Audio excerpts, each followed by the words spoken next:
Alhamdulillahi Rabbil Alamin.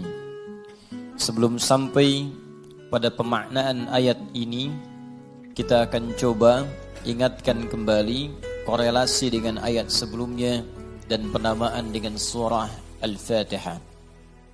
Seperti diketahui bahwa Al-Fatihah disebut dengan demikian mencakup beberapa makna yang sangat luas dan memiliki sifat yang istimewa.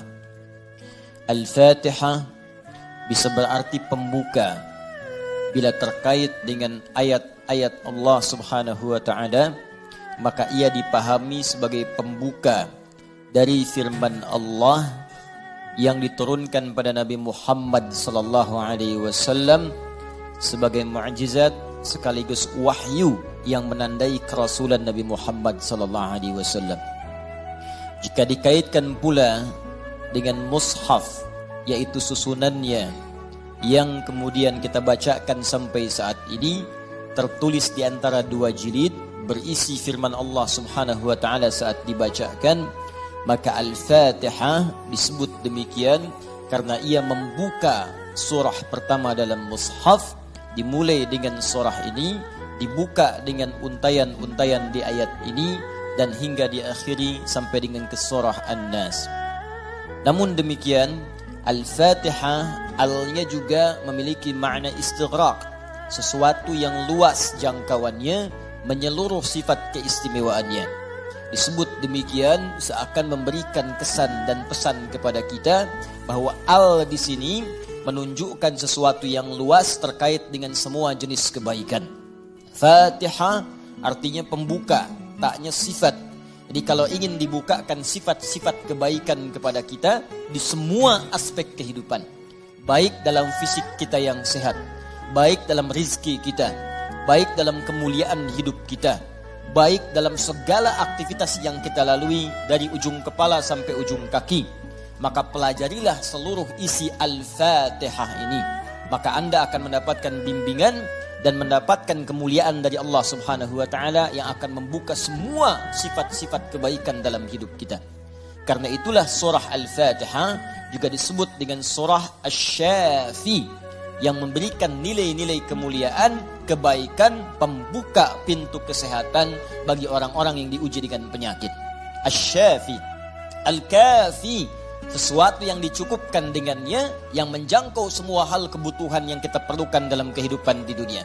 Jadi kalau kita amalkan isinya, semua hal yang baik-baik dalam kehidupan kita di dunia sampai ke akhirat akan dibukakan oleh Allah Subhanahu wa taala. Apa yang Anda butuhkan?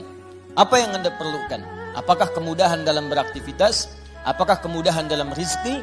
Amalkan isinya, maka kita akan dimudahkan dan diistimewakan oleh Allah Subhanahu wa taala. Demikian dengan nama-nama yang lainnya sampai diberikan nama 14 kurang lebih untuk menunjukkan luasnya jangkauan kemuliaan dan sifat-sifat kebaikan yang dimiliki oleh surah ini.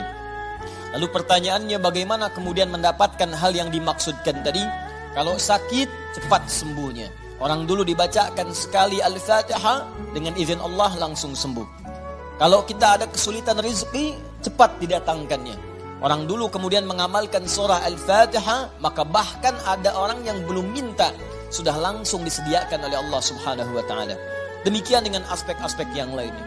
Karena itu penting bagi kita untuk mengetahui isi surah ini, kemudian mengamalkan kandungannya, tidak sekedar membacakannya, tapi tidak mengetahui isinya, tidak paham kemudian kandungannya, sehingga saat kita mengamalkan isinya, kita tidak disertai dengan pemahaman yang baik dan tidak merasakan bagaimana kemuliaan surah yang dimaksudkan.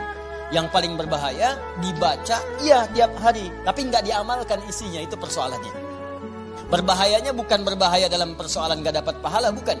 Sayang saja dibacakan tiap hari 17 kali, tapi tidak mendapatkan isinya. Kayak orang bekerja tapi nggak dapat gaji. Kerja tiap hari tapi akhir bulan nggak gajian gitu. Ya, Allah perintahkan kita untuk membacakannya 17 kali dalam sehari dan menjanjikan pada kita semua jenis kemudahan dan kebaikan dalam hidup. Kita bacakan cuman nggak dapat, itu masalahnya. Nah, persoalannya kenapa orang tidak mendapatinya? Boleh jadi bukan karena tidak membacanya, tapi cara membacanya itulah yang tidak sesuai dengan yang diinginkan oleh Al-Quran dan isi surah itu sendiri. Karena itu coba kita gali bagaimana kemudian surah ini diurutkan ayat-ayatnya dan dijelaskan oleh Allah dengan untaian firman-Nya yang sangat